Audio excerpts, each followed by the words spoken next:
Hello guys! Hello Gemini! Welcome dito sa aking channel, Kapalaran 888 Gemini. Alamin natin kung anong messages, vibration, gabay energy para sa inyong lahat. Ito general reading, so pwede kang makaresonate. Gamitin mo ang iyong intuition sa pananood.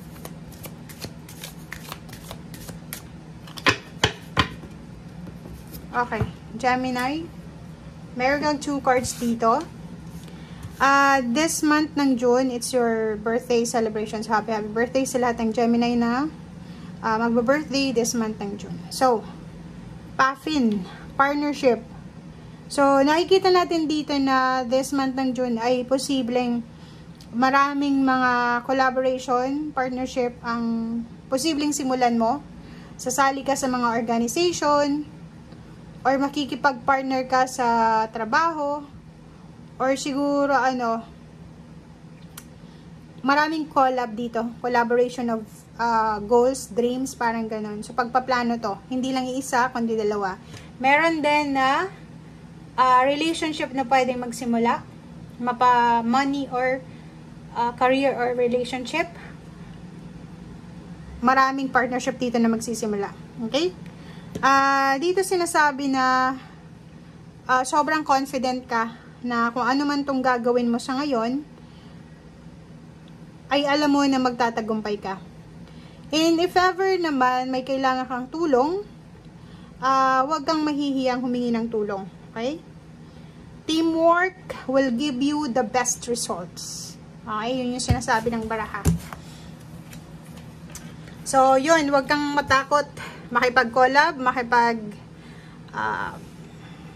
partner sa lalo na sa mga ideas mo or sa vision mo.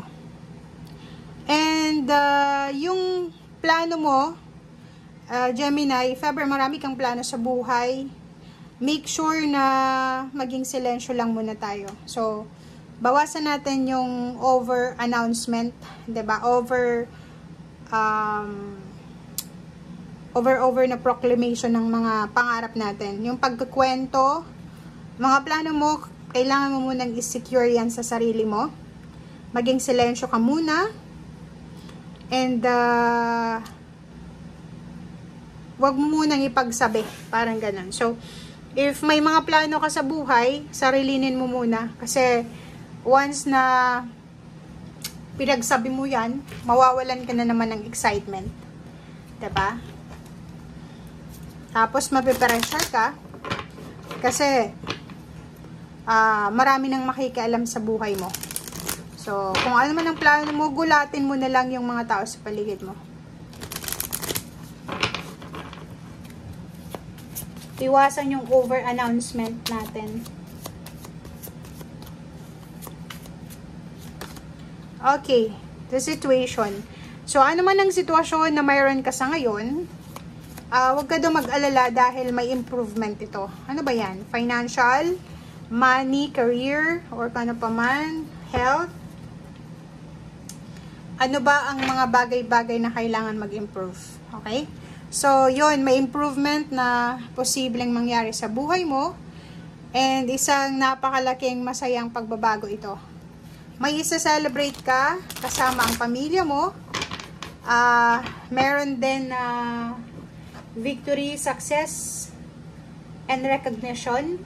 Awards, rewards, wish fulfillment na posibleng may enjoy nyo or isi-celebrate nyo.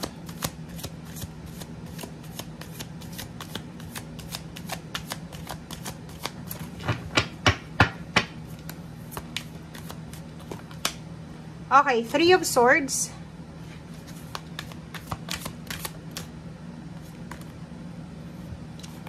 Wow. Okay guys, so kung makikita mo dito sa baraha mo, may 3 of Swords ka. Meron kang 6 of Swords. So, if ever man, may mga situation sa buhay mo na hindi ka pa rin makamove on, yun na nga yung sinasabi ng baraha. If eto siya, diba? Tingnan mo. Nandito ka sa 3 of Swords. For example lang ha, for example na andyan ka, yung situation mo, pwedeng stress, depression, ano ba yung pakiramdam mo sa ngayon, ay posibleng magbabago yan. Okay? Magbabago siyang malaki, pagbabago na pwedeng magbigay sa'yo ng saya. Ito din, change to. 'Di ba?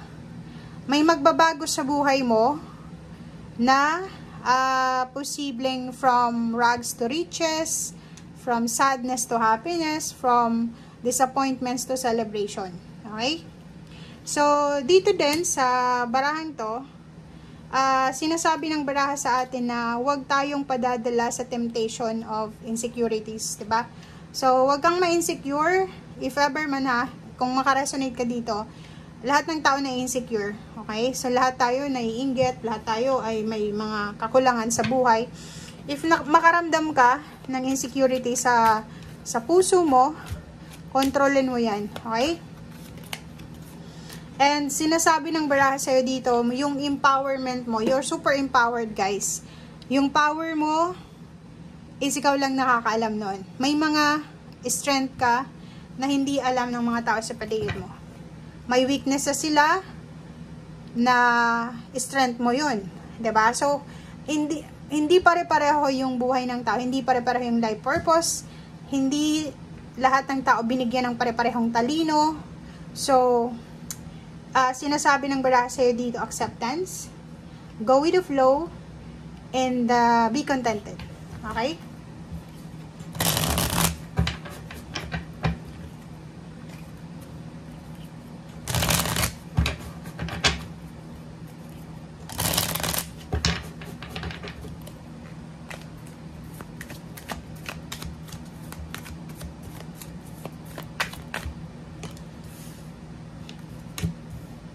Oh, 'di ba? So, kung makikita mo dito, talagang mayroon kang issue. May mga issue ka. Emotional issue to. Ang nakikita natin dyan is insecurities sa katawan.